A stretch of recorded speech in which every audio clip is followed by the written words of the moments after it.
everybody, it's Alyce-Kay Ruckelshaus from Threshold of Hineni, and I'm doing a series of videos for a couple of months leading up to the year anniversary of Bill's death. And the reason that I'm doing these is to just help me to focus on good things and yeah, just to kind of reframe it so that hopefully I don't get really depressed or anything. So anyway, I brainstormed a bunch of ways that God's blessed me in the last, since Bill died, and I'm just pulling them out randomly and talking about them. So I've got one here. I have no idea ahead of time what it is. That we moved to Tennessee before he died. Okay, this one shouldn't take me very long. You know, we lived up in Maryland. We were living in his house, and which was good, you know, but I guess it was back in 2016. Yeah, it must have been 2016. Bill had said to me one day, you know, we could live any place that we want to live because we work online. And at the time I was working at a health food store, but you know, but our plan was to be totally working online, and I was also working online. We just needed a little extra income at that time, so I was working at the health food store part-time. And anyway, so we started looking at different possibilities. You know, we could live any place in the world because we worked online. And so, of course, because we both loved Europe, our first thought was, oh, we could live in Europe. That's where we should look. So we were kind of thinking about Italy or Provence. Italy was my favorite place. Provence was his favorite place. And really it probably would have ended up being Provence if we moved to Europe, because Provence is kind of like the Italian part of France, I guess, from the way that he described it. I had never been there, but it sounded wonderful, and I would have been totally fine with it. But there were a couple things. First of all, his knitting machines would have been really, really difficult to move to another country. And our animals, you know, we had 3 dogs at that time, and a cat. And, you know, most of the time when you move from one country to another, at least like at the places we were looking at in Europe, it would involve quarantining our animals for quite a while, and lots of expenses too. And then just also, and this was interesting because it was during 2016. It was the year of the election, and that was just like a really horrible election. And there was just so much going on, and people were talking about leaving the U.S. if such and such happened, if one person was elected or the other or whatever. And you know, and so, you know, we were talking about it, and we said, you know, we're Americans and we love our country. And so we decided we wanted to stay in America. Even though like all these horrible things were happening, it was still where we wanted to be. And so that was really cool, because it made us think about whether we really wanted to be Americans or not. And I think that was really good. And so then we looked at different states. We looked at California because, you know, my family and a lot of my friends are in California. My family's not really there anymore, but, well, one of them still is. And we looked at Idaho and Montana because Bill was interested in those because he had never lived someplace like that. I had just, before we were married, I had lived in Minnesota for 5 years, and it was horrible. I did not like having months and months of snow that never melted. But Bill had never experienced that, and he kind of wanted to. So that was a possibility. We looked at New Mexico because we both really liked New Mexico. And interestingly enough, one of my daughters has since moved there with her family. And my parents just recently moved to New Mexico also. We also looked at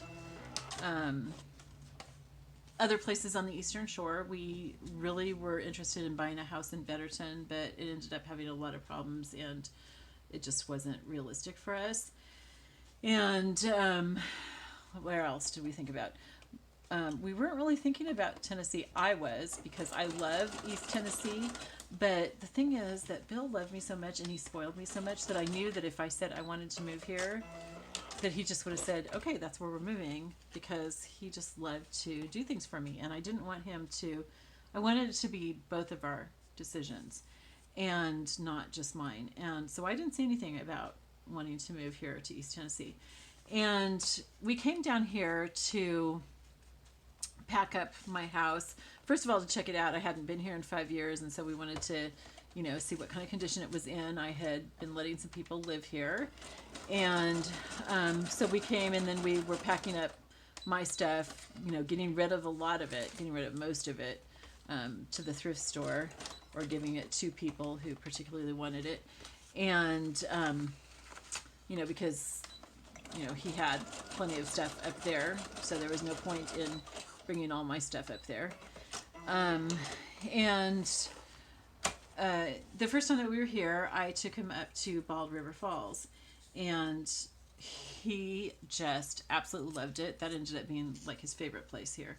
And he loved all the kayakers that were on Tellico River, because he loved to kayak and stuff, and he loved watching them shoot the rapids and everything.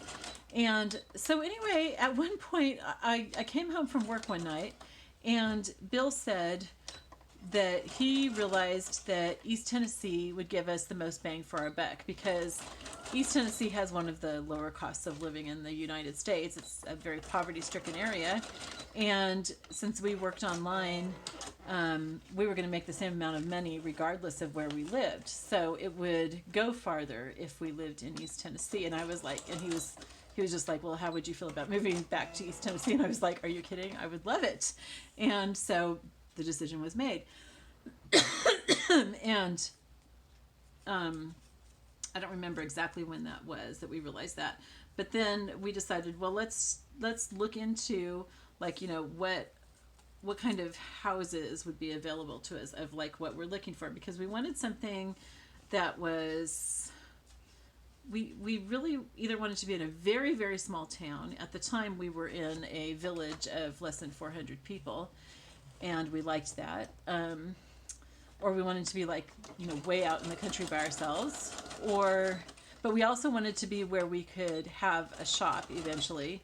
And I can't remember. We had a whole bunch of criteria. So we asked the realtor that we were having sell this house that I'm living in now. We asked him to find a few places just to show us that we could see what we could get for the amount of money that we had, and see if it was going to be realistic, and and everything. And so Joe Brown, who was our realtor, and he's a wonderful, wonderful realtor, he took us to 3 places. And the first place was crazy. Oh my goodness. It was out in the middle of nowhere, literally on the top of a mountain, and the only way you could get there was with a pickup truck, because the ditches in the road were so deep that my car would have been swallowed up in them. Anyway, that house, I swear, if you had 10 people and they all ran to one side of the house at one time, it would have rolled down the hill. It was awful. Okay, so we had also said we wanted a fixer-upper, so that was fine, that fit. We wanted something that we could really put our own mark on. And so that was, that was one of the things that he showed us, was definitely a fixer-upper. And then, let's see, so then Joe took us to this place where we drove, it seemed like forever to get to it, on a gravel forestry road. And partway up there, like after about 20 minutes, Joe pulled over and he asked us, do you guys want to keep going, or is this like too far out of your way? And we said, we've already gone this far, let's just go check it out. Well, we got there and we went into the house, and it was dark, and it seemed really small downstairs, and we really didn't like it. And there was like clothes and stuff all over the place. And but we went upstairs, and it opened up into this huge living room, and these 2 sliding glass doors with the most incredible, spectacular view you could ever want to see. And we stood there for seriously like 10 minutes with Bill standing behind me with his arms around me, and we were just like admiring the view. And I know at that point that was, Bill was completely sold. And I don't think he'd ever lived any place in mountains. I've lived near mountains for most of my life, so I'm used to it, but still, I love it. I always feel funny if there aren't mountains around, and this was up in the mountains. So we looked at one other place, and it didn't have the spectacular view, so, we just weren't sold on anything else. And Bill, even though this was supposed to be just like kind of a fact-finding mission, just to see like what kinds of things were available, and we weren't looking for something to buy at that point because we hadn't sold either of our houses, he was just like completely sold on this house, and so he wanted to buy it no matter what. And so we did. And it was a little crazy, but we did. And anyway, so then we were coming back and forth here and checking on our house that we had bought up there, which is not even all the way built even now. And a retired fireman from Florida, it had been his dream to build a house in East Tennessee, and so he had been building it, and then he died during the process of building it, and so he never got to see that dream come to fruition, and so like the house is still not finished. And so and that was one of the things that we wanted, was something that we could finish up. So the whole framework is there, the walls, the outside walls are all up and stuff, but it's not finished. And anyway, so I couldn't always come because, well, for one thing, oh my word, trying to take all the pets with us every time was just crazy. At that point, then we had 2 dogs because one had died, and we had a kitten. And so we were taking them back and forth with us in the pickup truck all the time. And Abby, the cat, traveled really well, and so did the dogs too. But Abby loved it.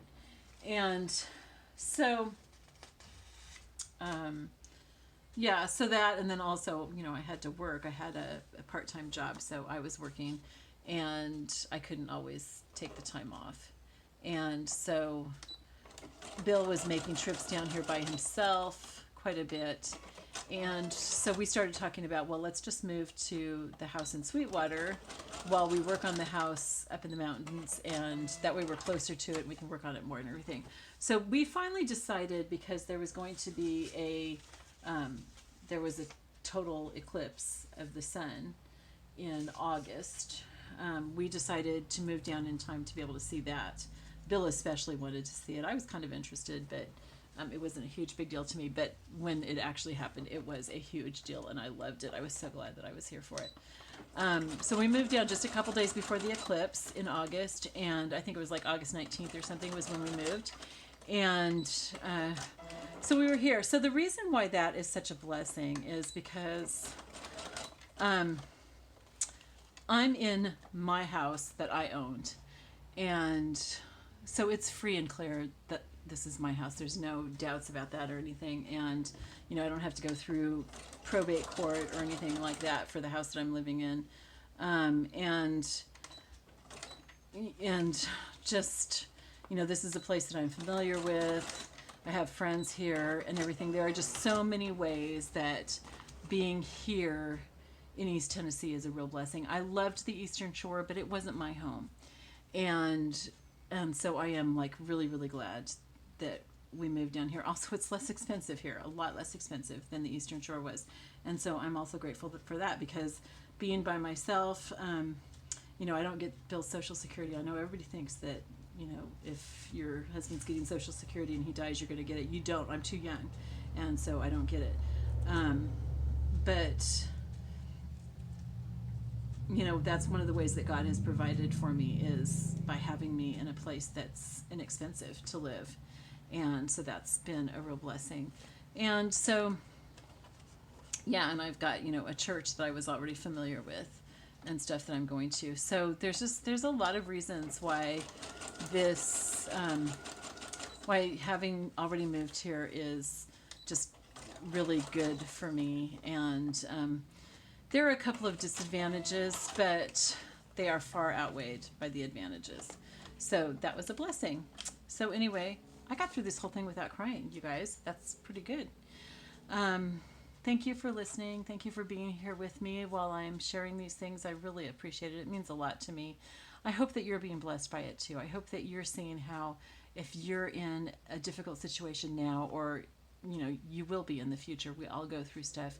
I hope that this reassures you that God takes care of us, and that He does bless us even in the hard times, and He prepares things ahead of time for us, not necessarily to make it easy, but to make it survivable, and to make it so that it's not more than what we can handle.